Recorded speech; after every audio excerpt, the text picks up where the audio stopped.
So I would say it's pretty well universally acknowledged that the problem with home generation, whether wind or solar or whatever, is the storage, because you generate when it's sunny but you need it when it's night. There's a difference between when you generate and when you use it, and because of that you need to be able to store it so you can use it on demand rather than having to use it when you produce it. And this is a problem for grid scale, of course. Grid scale doesn't have nearly the same issues because of the land that they can use. 95% of American energy is stored via pumped hydro. You pump the water up a hill and you let it go when you need it and you drive a turbine, which is just great if you happen to have your own mountain and your own reservoir. Try doing that in your backyard and you have quite a challenge. So what grid can do and what home can do are very different. With home-based installations, until now, or until recently, you've been pretty much limited to batteries. And the problem with batteries, of course, is they represent an enormous cost of the installation, and they are basically not that good, lasting about 3 years or so. It's been such an issue that folks have been looking at it and a way to create a method that we could do at the home scale that becomes very viable. And a lot of people have been looking into hydrogen generation through electrolysis.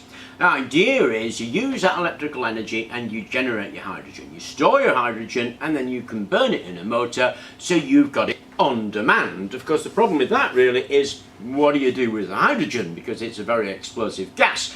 And industry really has two options available, that's liquefaction and compression. Options like absorption are being played with and experimented with, but it still remains those two as being the way of doing it. In fact, industry gets most of its hydrogen from the cracking of methane rather than electrolysis. But we've got electrolysis because we've got solar cells or wind. Now, the electrolysis of water is a great favourite. You make a salty water, you electrolyse it, or maybe you can chuck some urea or ammonia in there, and you improve the electrolysis. But it's still far from satisfactory, with corrosion of the cell being a big issue. And that's been the state of play for quite a while. But there are 4 techniques that have come up in the last couple of years. They're extremely interesting and lend themselves to home scale much more than anything else. And the first one is the use of potassium borate. Potassium borate will form potassium borohydride under hydrogen pressure. So essentially, you create your hydrogen, you put it into a vessel with some borate, the borate will absorb the hydrogen and become potassium hydroborate. The curious thing of potassium hydroborate, which is kind of a coffee-coloured mixture, is when you throw it into water, it hydrolyzes. What that means is it grabs all of the oxygen out of the water, releasing more hydrogen than you put in there because you've got the hydrogen of the water, and it forms potassium borate, exactly what you started with. So it's a closed loop system. And of course you take that borate and you stick it back in your hydrogen chamber that you've got from your electrolysis, and you're able to have a safe storage mechanism for the storage of your hydrogen. So it's an extremely interesting way of storing hydrogen. The other methodology is very cool, actually. It's the formate bicarbonate cycle. It's a really well-known cycle that if you take formic acid and heat it, it'll release a lot of hydrogen and a lot of CO2.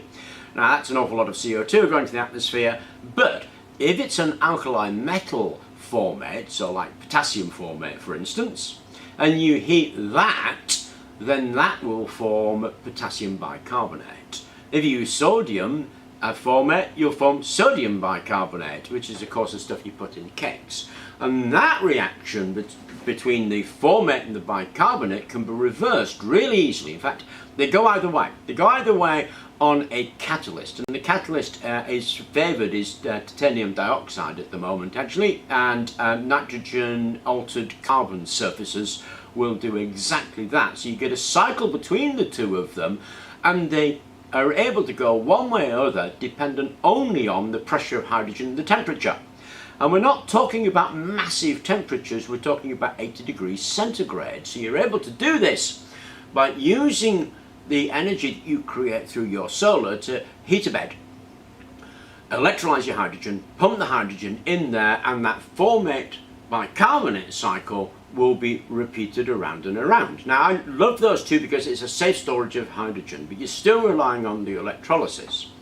One of the things that's come out recently that for me is an all-star, it's absolutely fascinating, it's called ETAC.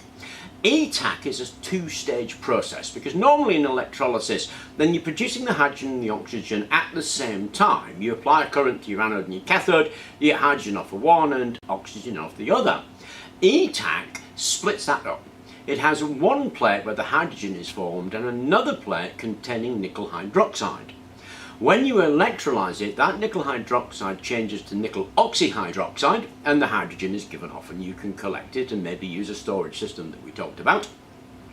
Then when you raise the temperature of the nickel oxyhydroxide, it gives off oxygen and goes right back to nickel hydroxide. So it separates those two into an electrical component and a thermal component, but it creates a reversible cycle that's able to electrolyse the water into first hydrogen and then heat it, second oxygen. And I thought that was a brilliant idea. The fourth one is instead of electrolysing a water mixture, just take some good old liquid ammonia and electrolyse that. And then you get an awful lot of hydrogen out that way. Of course, these systems where you've got the electrolysis combined with the storage is something that we could be building at the home scale, which is what I thought was tremendously relevant about them. Now, they're not esoteric processes. These are companies who are using these techniques right now to create and store hydrogen in a new and fascinating way.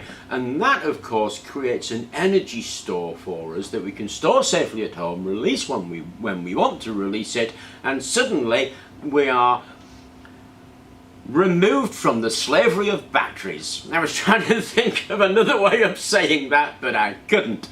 So I thought I'd make you aware of these four technologies and that they're actually out there. If you're interested in them, and dig a little deeper into them, particularly the ETAC, which to me seems a really easy way of doing it. And to be honest, as far as home storage is concerned, a bit of a game changer. So I thought I would share that with you. I hope you enjoyed the video. Thank you very much for watching, and please do remember to like and subscribe.